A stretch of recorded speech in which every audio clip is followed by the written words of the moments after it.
मतलब कि शपथ लेने से पहले पहले इसको जान से मार देंगे। और आप किसी भी तरीके से करके हमारे साथ लग के और इनको इकट्ठा कराओ। मैंने कहा यार ये कैसे संभव है? बोले 2-2 करोड़ रुपए का बजट है। मैंने कहा यार ये तो आप बहुत कम लगा रहे हो। बोले तो एक काम करो फिर 3 कर लेते हैं। मैंने कहा नहीं ये भी कम है। बोलो जी 5 कर लेते हैं तो आप देख लो। मैंने कहा यार आप तो बहुत कम लगा रहे हो। बोले आपका बजट 10 करोड़ और 10 का भी 10-10 करोड़, आप जितने देने चाहो उतने दे दो। और मैं तो पहले दिन से कह रहा हूं कि भारतीय जनता पार्टी इतनी बेशर्म पार्टी है कि 30 सीटें कम होने के बावजूद कह रही है मेयर उनका होगा। विधायकों की खरीद फरोख्त का जो उन्होंने महाराष्ट्र में, अरुणाचल में, उत्तराखंड में, मध्य प्रदेश में, कर्नाटक में किया, गोवा में किया, गुजरात में किया, वही खरीद फरोख्त का फार्मूला, वही खोका खोका का फार्मूला उन्होंने दिल्ली में शुरू कर दिया है। सभी पत्रकार बंधुओं को नमस्कार। आज की ये महत्वपूर्ण प्रेस वार्ता भारतीय जनता पार्टी, जो भारतीय खोका पार्टी के नाम से पूरे देश में मशहूर हो गई है, उस भारतीय खोका पार्टी के कारनामों को लेकर बुलाई गई है। दिल्ली में आम आदमी पार्टी से 30 सीटें कम आने के बावजूद पिछले चुनाव के मुकाबले 80 सीटें हारने के बावजूद भारतीय जनता पार्टी अपने गंदे खेल के ऊपर उतर आई है।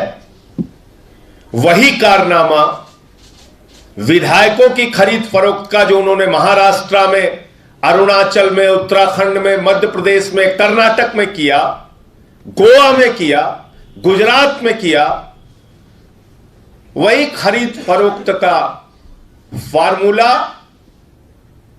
वही खोका खोका का फार्मूला उन्होंने दिल्ली में शुरू कर दिया है। एमसीडी के पार्षदों को प्रलोभन देने का काम, धमकाने का काम दिल्ली के अंदर उन्होंने शुरू कर दिया। और मैं तो पहले दिन से कह रहा हूं कि भारतीय जनता पार्टी इतनी बेशर्म पार्टी है कि 30 सीटें कम होने के बावजूद कह रही है मेयर उनका होगा। लेकिन ये आम आदमी पार्टी के चुने हुए पार्षद हैं, पूरी निष्ठा और ईमानदारी के साथ अरविंद केजरीवाल जी के नेतृत्व में उनके साथ खड़े हैं। और इनके इस तरह के तमाम कारनामों को हमारे पार्षद समय समय पर उजागर करते रहेंगे। मैं मांग करूंगा दिल्ली के पुलिस कमिश्नर से कि इन तमाम लोगों की गिरफ्तारी की जाए, इनको जेल में डाला जाए, जो लोकतंत्र की हत्या करने का, पार्षदों की खरीद फरोख्त करने का, जनादेश का अपमान करने का प्रयास पैसे और धमकी के माध्यम से दिल्ली के अंदर कर चुके हैं, शुरू कर चुके हैं। हमारे बीच में डॉक्टर रोनाक्षी शर्मा जी हैं, जो 188 वार्ड से पार्षद है। हमारे बीच में अरुण नावरिया जी हैं, जो 166 वार्ड से पार्षद है। ज्योति जी हैं, जो 207 नंबर वार्ड से पार्षद हैं।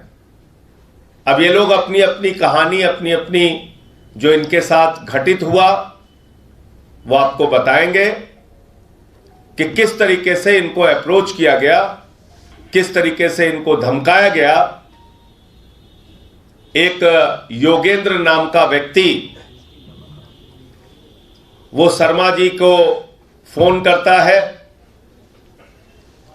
और कहता है कि भारतीय जनता पार्टी के प्रदेश अध्यक्ष आदेश गुप्ता जी बात करेंगे।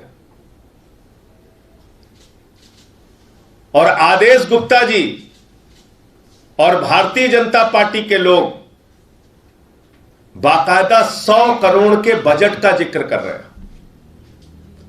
कह रहे हैं एमसीडी में खरीद फरोख्त करने के लिए 100 करोड़ का बजट है हमारे पास, और ये 100 करोड़ का बजट तो मात्र 10 पार्षदों को खरीदने के लिए है। यानी कि एक पार्षद को खरीदने के लिए 10 खोखा भारतीय खोखा पार्टी ने निर्धारित किया है। तो मैं चाहूंगा पहले आप अपनी बात रखेंगे, उसके बाद अरुण नावरिया और इनके कार्यकर्ताओं को किस तरीके से धमकाया जा रहा है वो भी अपनी बात रखेंगे, और किस तरीके से ज्योति जी को अप्रोच किया गया और उनके साथ भी यही हथकंडा अपनाने का प्रयास किया गया, वो भी अपनी बात रखेंगे।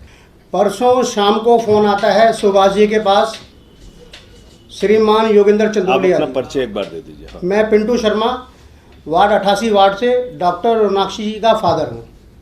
आदेश गुप्ता जी के वार्ड से ही, आदेश गुप्ता जी की सीट थी पहले ये पटेल नगर, अब उन्हीं को मेरी बेटी ने 3800 वोट से हराया है। तो चंदोलिया जी का फ़ोन आता है, योगेंद्र चंदोलिया जी के, सुभाष जी के पास कि पिंटू शर्मा जी से बात कराओ। उन्होंने मेरे को फ़ोन दिया, बोले हाँ। मैंने कहा ये कह रहे योगेंद्र चंदोलिया बोल रहा हूँ और आदेश जी बात करेंगे। मैंने कहा बात कराओ। बोले यार भाई ये जो है ना, अब हमें 10 काउंसलर को इकट्ठा करना है और आप किसी भी तरीके से करके हमारे साथ लग के और इनको इकट्ठा कराओ। मैंने कहा यार ये कैसे संभव है? बोले 2-2 करोड़ रुपए का बजट है। मैंने कहा यार ये तो आप बहुत कम लगा रहे हो।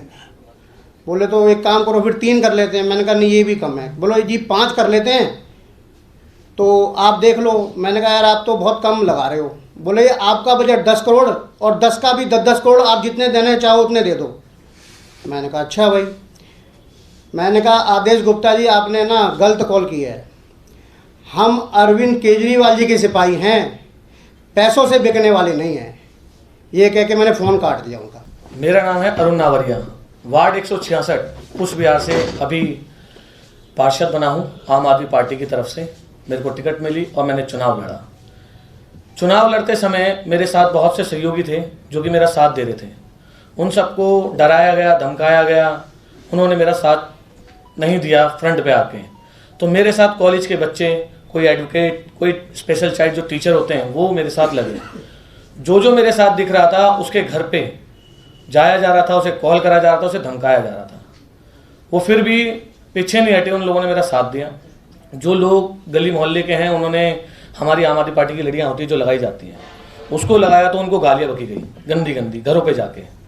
उन्होंने बर्दाश्त किया और वो कह रहे भाई हम गुंडों के आगे नहीं लड़ सकते, लेकिन हम पीठ पीछे आपका साथ देंगे।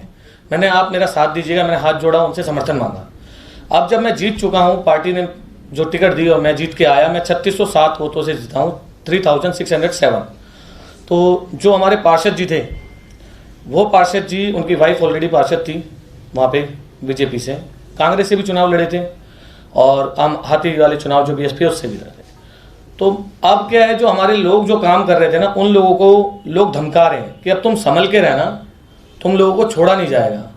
और साथ साथ मेरे लिए बिल्कुल कहा जा रहा है स्पष्ट रूप से कि मतलब कि शपथ लेने से पहले इसको जान से मार देंगे, इसको जीने नहीं देंगे, ये करके मेरे से बोला जा रहा है। और मतलब डायरेक्ट मुझे नहीं बोला गया, जितने मेरी टीम के लोग थे, टीचर थे, सबों को बोला जा रहा है कि भाई उससे बोल देना। और कुछ ने तो मेरे को बड़ी सिंपैथी दिखाई और उन्होंने बोला अरुण थोड़ा संभल के रहियो, हमें गलत सुनने को मिल रहा है और हो सकता है तेरे पर हानि भी हो जाए और तेरे पे हमला हो जाए।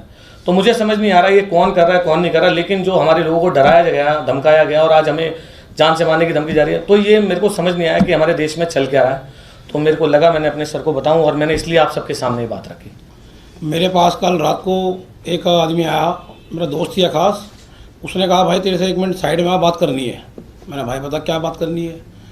उसने कहा तेरे लिए एक ऑफ़र आया मेरे पास बीजेपी की तरफ से, आपको क्रॉस वोटिंग करनी है और आपको इस काम के लिए 50 लाख रुपए मिलेंगे। मैंने भाई तो गलत रास्ता खटखटा रहा है, हम बिकने वाले खिलाड़ी नहीं हैं। कह रहा देख ले एक बार, क्रॉस वोटिंग करने में पता नहीं चलता किसने किसको वोटिंग करी है, कोई पता नहीं चलता सदन में आप किसको वोट कर रहे हो, कोई पता नहीं कर पाएगा किसको वोट किया है। तो एक बार सोच ले और हमें कल तक बता दे तो क्या करना चाहता है, तो हम तेरे पास आ जाएंगे। अगर तेरी डिमांड ज़्यादा है तो वही बता दियो, एक बार विचार कर ले। तो मैंने अपनी पार्टी को बताया कल रात को ही कि ऐसे फ़ोन आया, तो आज इसके लिए आपके सामने हमने अपनी बात रखी है। धन्यवाद। आपका नाम क्या? मेरा सुभाष चंदाना, 207 वार्ड से, विश्वास नगर। ज्योति जी पार्षद है। 207 वार्ड विश्वास नगर।